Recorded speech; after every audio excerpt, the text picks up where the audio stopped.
looking a little bit at King Solomon and the temple, and the building of the temple. Last week, if you were coming to be with us, we actually I did a sermon in which we got the temple built. It's one of the largest buildings that anybody in that day and age would have seen. It was built by hand with simple hand tools, and yet somehow we managed to build the entire building in one sermon. It's pretty impressive, actually, if you think about it. It actually did take a long time. And it took a lot of effort, and they built this remarkable building in the center of Jerusalem to remind them that God was present with them. That they could look at this building and forever be reminded, here is our God. He's not distant. He's not far away.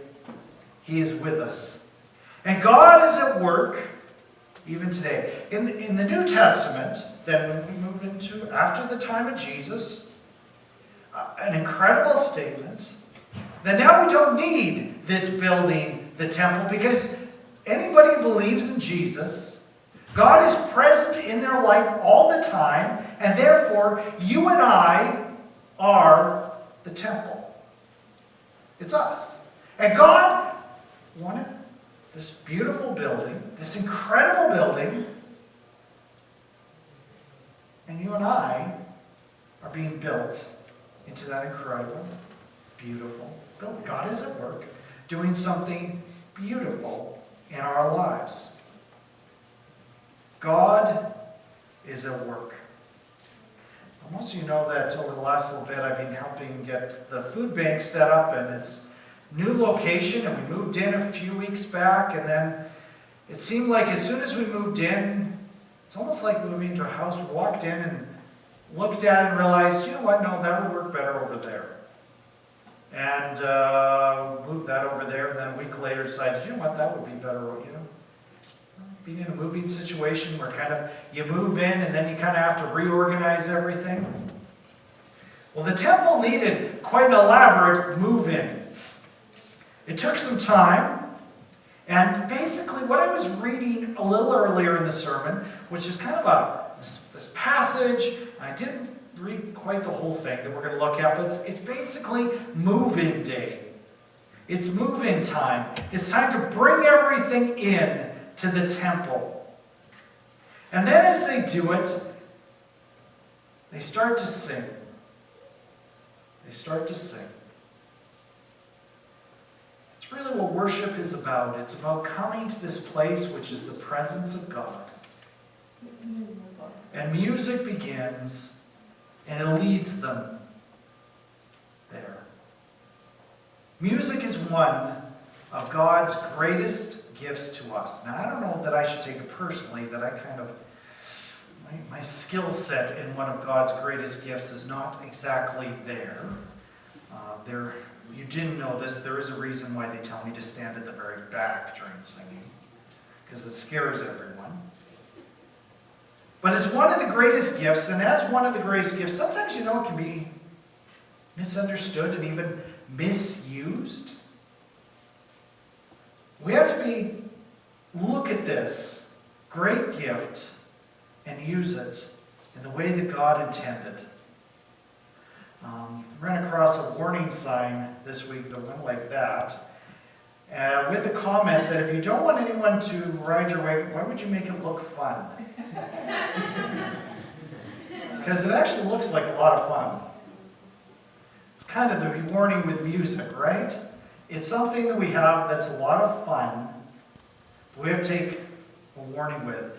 We sang just a moment ago a song called The Heart of Worship, which I asked O'Neill if we could do it this week.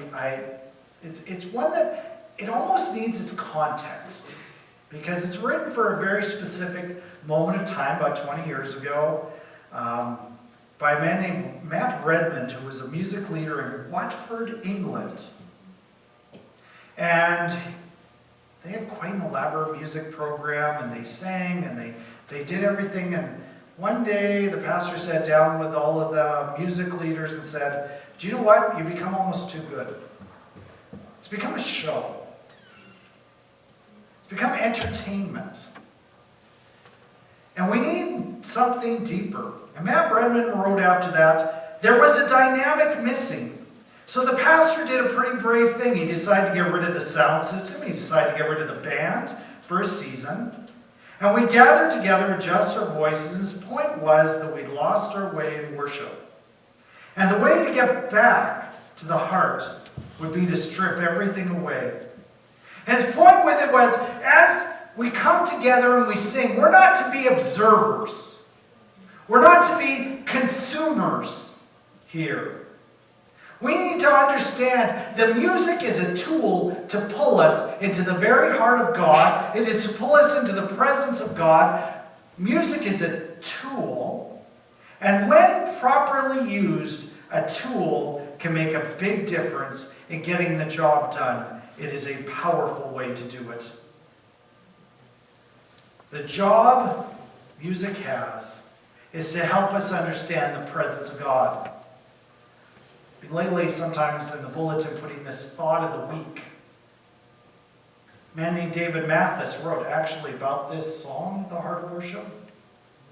The heart of worship is our heart, delighting in Jesus and expressing praise to Him for the true things the Scriptures teach us about who He is and what He has accomplished for us. Worship builds a growing understanding of the presence of God, that He is in my midst. And this understanding creates a desire to see even more of the presence of God. And as I do that, I discover a great blessing that God has for me. Let's go into our passage here. 1 Chronicles chapter 5. Solomon, the temple is done. He gets all the people together. He says, come to Jerusalem. We're going to come together. If you look at the beginning of chapter 5 there, it says, happens in the 7th month of the year. But he probably jumps ahead, thinks, oh, July, right? No. They actually started the year at the end of September, beginning of October. So the 7th month's actually spring. And in the 7th month, the people were to gather together for a very specific festival called the Feast of Tabernacles. And they would all get together and they live in tents, right out in the middle of Jerusalem. Everybody would go tenting. Even if you lived in the city, you were supposed to go out and you were supposed to tent. It was a reminder of the fact that they lived for 40 years in the desert, living in tents. And in particular, they built a special tent called the tabernacle, which is where they put the Ark of the Covenant. And this tent was to be a reminder that God was present with them.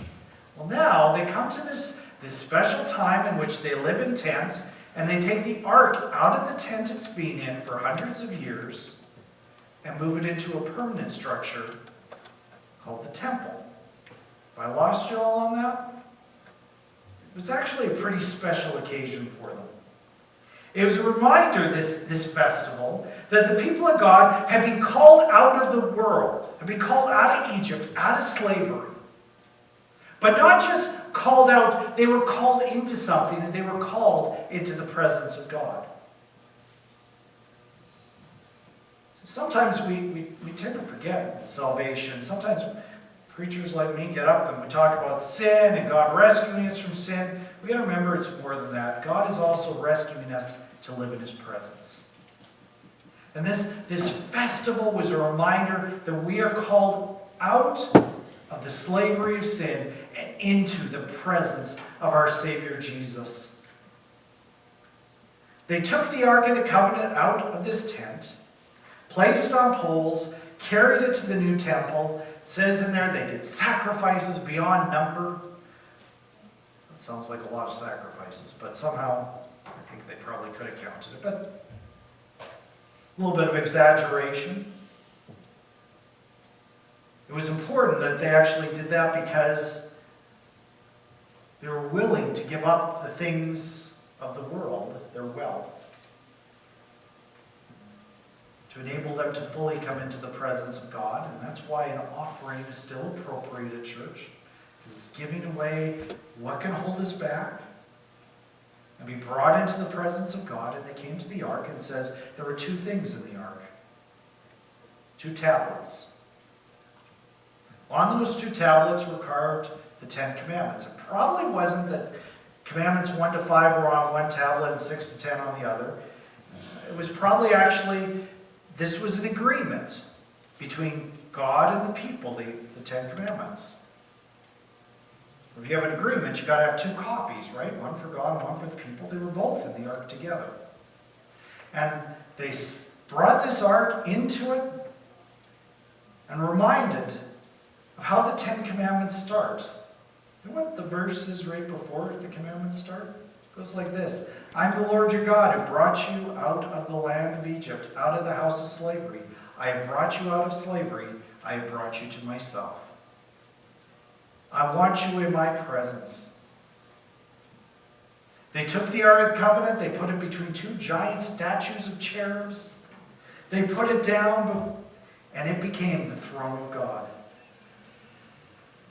Still there when the book of Chronicles was written. The temple had been destroyed by the time Chronicles was written, but there were still 2 poles apparently sitting there. And it was a reminder that the ark once sat there.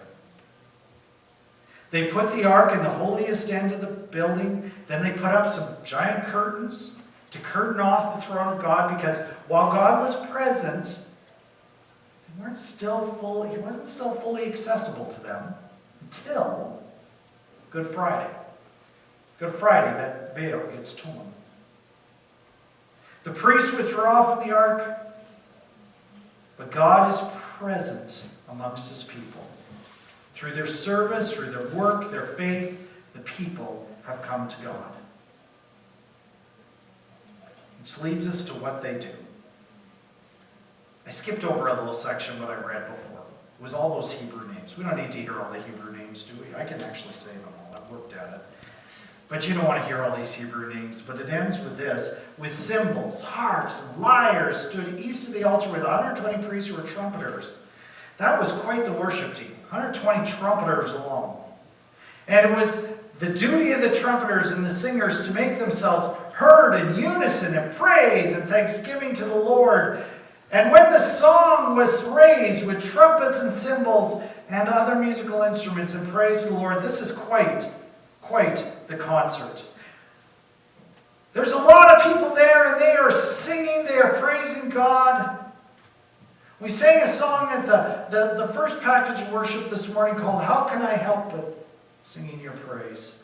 And we sang the bridge of that song that says, I can sing when you pick me up. I can sing when you are there.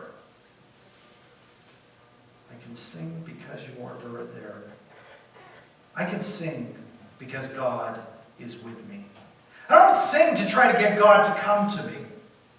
I don't sing because I'm trying to bribe God to like me or something like that. I sing because he's already present. I sing because he lives in my life. That song goes on to describe the fact that I can never have enough words to sing the praises to the God is there. So what do they sing? For he is good, for his steadfast love endures forever. Now, I don't know if that's the entire song. Seems kind of short, doesn't it? But that might be all that they sang. Why? Because something incredible happens. The house of the Lord was filled with a cloud. So the priest could not stand to minister because of the cloud, for the glory of the Lord filled the house of the Lord. You see, music is not our goal. God is the goal. Music is a tool to get there. And some physical manifestation of God comes along, described like a smoke or a fog. Something there that it shows that this place is saturated with the presence of God. I haven't often seen that in my life. Periodically, I've been in places where it almost feels like God is just fully, absolutely filling every space. It's a great moment, and it leads them to serving God deeper. Music did not create this, but music does call them deeper into the presence of God. It is a call on our lives. It's a way to express our heart. And because we're expressing our heart, it pulls them in. Totally disrupts their service. No. I had a funny thing happen last Sunday. I mentioned it last Sunday because I preached from my iPad. I had my notes sitting in front of me, and I did something goofy where I erased my notes right before church. And I've done that before. Not a problem. You hit undo. For some reason, it wasn't letting me hit undo. Kind of disrupted my whole service. Every week, we pray. I pray, and I know I've had others pray. God, may there be no distractions this morning. You know what? Last Sunday, I didn't pray that. Oh, God was trying to tell me something or something like that. But for whatever reason, I didn't. It kind of is a disruption. Here they have a great disruption, though. They can't continue because God has so filled the place that it changes everything. Imagine Jesus physically showing up and saying, "Worship team, I want you to just sit quietly. Preacher, sit down. Hold still. Leave your sermon behind. Just sit still because I want you to enjoy my company." And that's exactly what happens. Because that's what the music, that's what the sermon are trying to accomplish, is just to bring us into the presence of Jesus. Isaac Newton was a scientist. The name should sound familiar. I was reading somewhere this week as I was going over this quote that he invented gravity. He did not. It was around long before he did. He did, however, describe it. Was the first one to describe it mathematically. Described the 3 laws of thermodynamics. Brilliant man. And a godly man. On top of all his science, he wrote a lot of hymns. And spent a lot of time praising his God. He used mathematics to bring himself closer to God. And he said this: "To myself, I seem to have been only a boy playing on the seashore, and diverting myself in now and then, finding a smoother pebble or a prettier shell than ordinary, whilst the great ocean of truth lay all undiscovered before me." This was a man of great worship. And he looked out and he said it was like he had just touched all that God had for him. And with expectation, he waited for all that God would have for him. Music brings us to worship. It brings us to this presence of God. Whilst we look out and yearn to all the more discover the vast ocean of the goodness and the love of Jesus. The idea of this fog or this cloud had happened before. It happened in the time of Moses in the tabernacle. Happened that the people were led by it. And not coincidentally, in Acts chapter 1, we find when Jesus goes to heaven, he goes up in a cloud. Daniel chapter 7 then says, maybe most important of all, one day the Son of Man will appear in the clouds. It's the presence of God. It's a symbol of the presence of God. Do you expect God to be present? Did you come this morning expecting him to work? What is your expectation of this God of love? Is he working in your life? Would you be happy if he disrupted everything to show up? If he wrecked your plans? Because he had different ones? What do you expect of this God of love? Is he at work in your heart today? There's some results that come out of this. Solomon in chapter 6 gets up before the cloud and speaks to God. And he says, the Lord has said that he will dwell in thick darkness. I'm on the wrong verse, aren't I? No, I'm not. Sorry. Sometimes you look at things funny. The Lord has said that he would dwell in thick darkness, but I have built you an exalted house, a place for you to dwell in forever. says this to God. It's not necessarily quoting what God has said in the past, but he's referring to this idea that God has shown up in the cloud before. It's this idea that God is hidden, but he wants to be found. And then he turns around and he speaks to the people. It's almost like he's a mediator here between God, speaking to God, and then speaking to the people. It's almost like he has the role that Jesus takes on as the mediator between you and I. What does he do when he sees the people? Turns around, he says, then the king turned around and he blessed all the assembly of Israel, while all the assembly of Israel stood. Is this what the role of Jesus is? To bless the people? Is this what he has for you? A blessing? Is this what we should be expecting? It's an interesting blessing because he turns it around back towards God. He says, blessed be the Lord, the God of Israel, who with his hand has fulfilled what he has promised with his mouth to David my father. He further blesses God because God has fulfilled his promise. And he's going to continue that he brought the people out of Egypt to his presence. He could have chosen all sorts of other peoples in the world, but he wants you not necessarily because you are powerful, because you are popular, because you're the smartest or the wealthiest. He chose you because he wants you to know the riches of the oceans of his splendor. Just understand his priorities. His priority is you. His priority is you. Yesterday was the conclusion of this season of European soccer. And I don't know if anybody else was interested other than me. I didn't get to watch the game, but it was this big championship game where they bring together the top teams from all the different countries. They play for months on end, and finally they come down to one game, 2 teams left. Yesterday was Liverpool and Madrid playing it out. Madrid won, unfortunately. But within this, kind of got all the European soccer fans excited. I'm sure most people here were on edge for the game. I don't know, maybe not.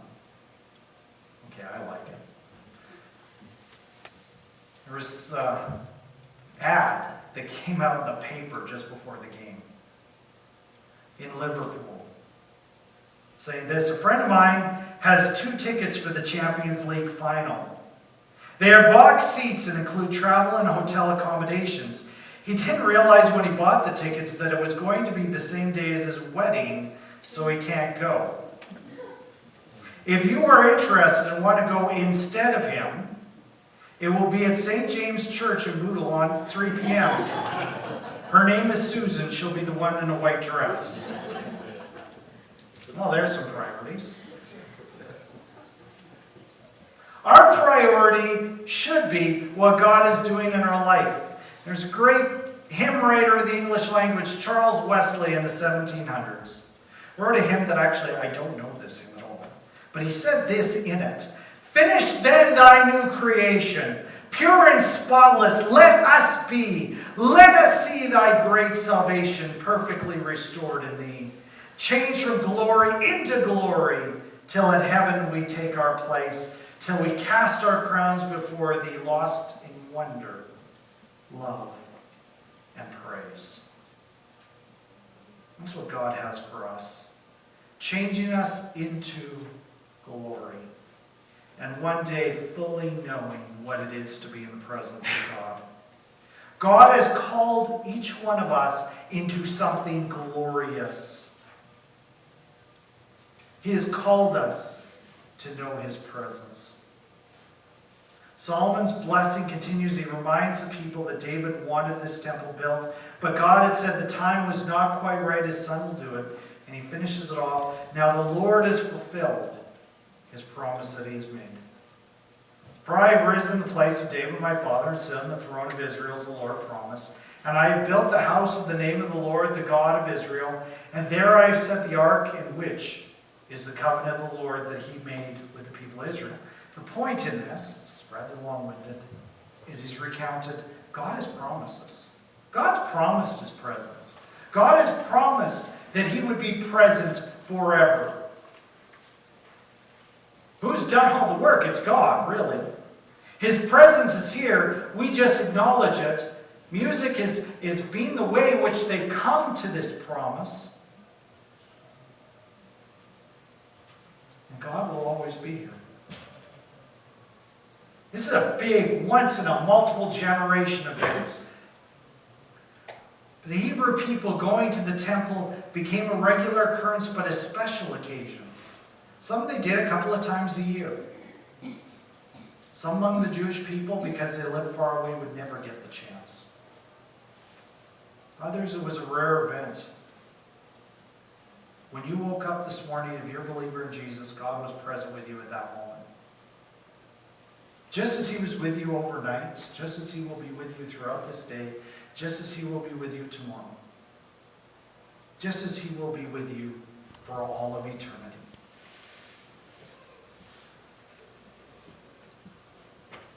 Do we expect that to make a difference today? Do we anticipate it will change us tomorrow? Do we celebrate the fact that we are in the presence of Jesus now? If we want to understand deeper about his presence, we properly, prayerfully can come to him as they did through music. Not just because music's being sung, but because we join him with all our hearts to praise the name of Jesus. I'm going to invite our worship team to come forward.